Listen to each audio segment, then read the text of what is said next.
for the last 50 plus years, I have been teaching and problem solving to figure out this particular Aston theory, or the Aston paradigm. And I'm so happy to share these ideas with you. But since I cannot see you, or see your limitations in your body motions, or hear your comments, I must ask you to please pay attention to your body. So if you see me just raise my arm like this, but since your rotator cuff injury, you know your arm only goes this far before it starts to hurt. Please don't get caught up in the moment and try to reach, as I might have demonstrated as one possibility. Always edit the amount that you do by what feels comfortable, what feels safe, and it's easier to go with moderation first and then increase if you want to reach a little bit further, and so on and so forth. This particular piece of information I'm giving you, I want you to pay attention to on any of the videos that you might follow on Aston Kinetics. Okay, here we go.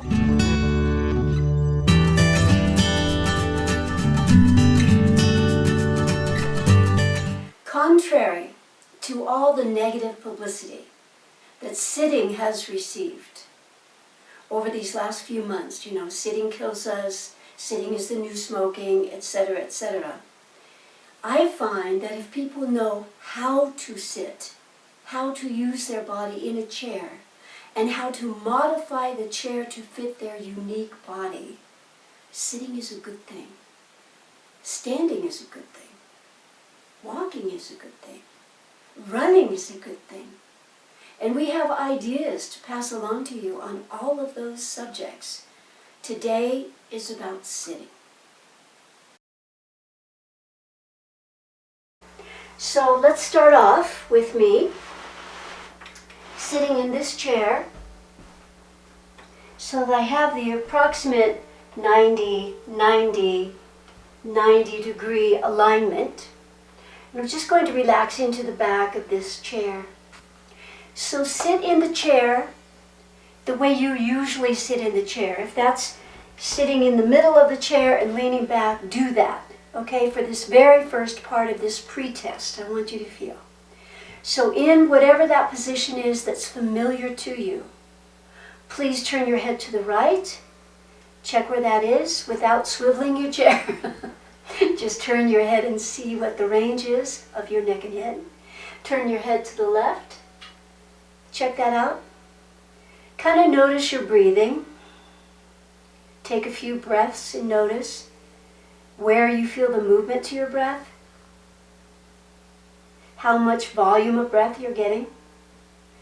And number 3, and lastly, will you raise your arms as though you are working on the computer or on your laptop, on your lap, but move your hands just a little bit in your arms so you can feel what this position does in how it affects the support for your arms.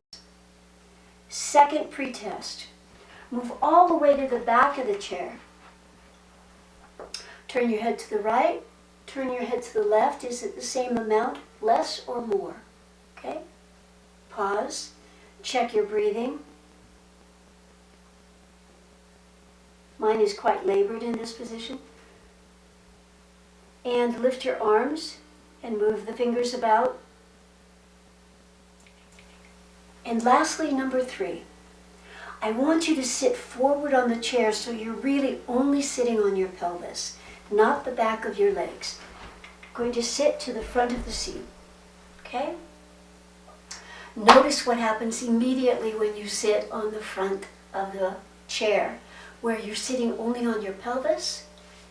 Something happened to your posture immediately. Notice now when you turn your head, oh my goodness, and turn your head, you have so much more range. Check your breathing, okay? And raise your arms and move your fingers.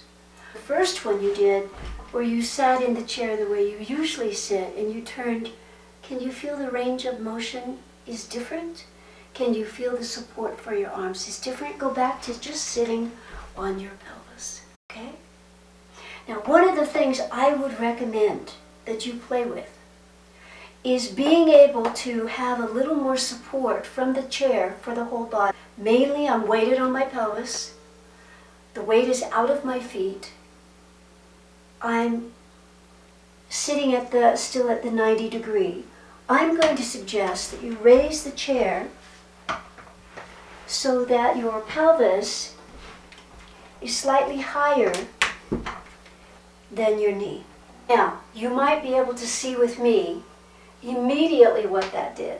Number one, it lengthened my whole trunk. 2, increases my range of motion. 3, it adds weight into my feet, so my feet become part of the base of support for my actions while I am sitting. When I sit in this position, where I roll back into the chair, I take my weight out of the feet. People think this is a good idea, but ladies, look at your legs and the width of your legs in this position. The chair pushes out, you see all of this soft tissue that's supposed to be on the back of the leg is kind of bulging out to the side. And then, when you sit forward, the true proportion and position of the tissues around the bones of the leg, in this case the tissues around the femurs, are the true size of the leg. And when I sit back, you'll see all the soft tissue kind of fold out. Now, this affects circulation.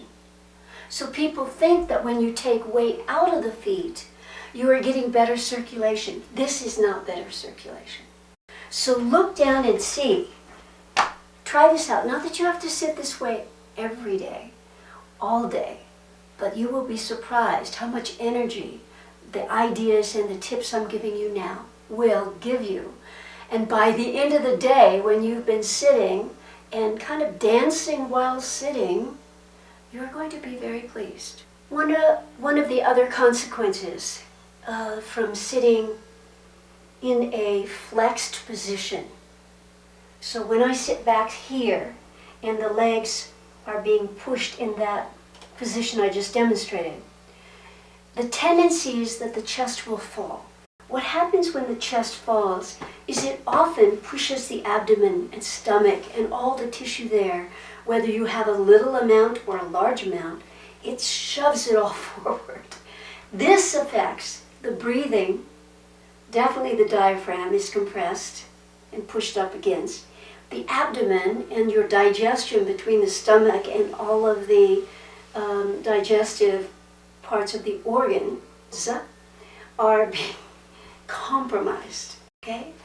The other piece is that when you sit back on a chair without any modification, I'm going to show you modification in a moment, but without any modification, generally you sit in a hole. The chair is carved out for the pelvis and for supposedly relaxing, okay?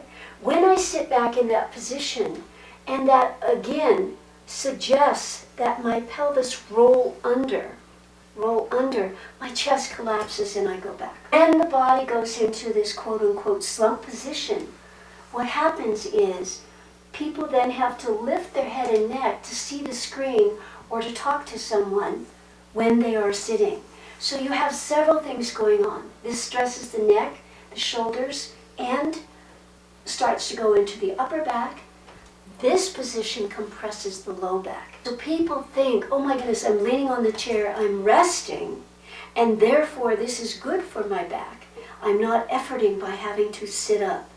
This position is not good for the back because it compresses. My chest is pretty far behind my pelvis. Here's my pelvis, here's my chest. Here's my pelvis on the chair, here's my chest on this chair. This is the suggestion. So when you scoot forward, or when I teach you how to modify the chair for sitting back, when you scoot forward, the body is automatically, no coaching, no requirement that you hold effortfully, a good posture, your body just goes into a better position, okay? In this position, I have greater range of motion of my neck and head. In fact, notice how my whole trunk can move and increase my range of motion. Secondly, I have much better range for reaching for things at my desk, picking up the phone, working on my computer, etc., etc.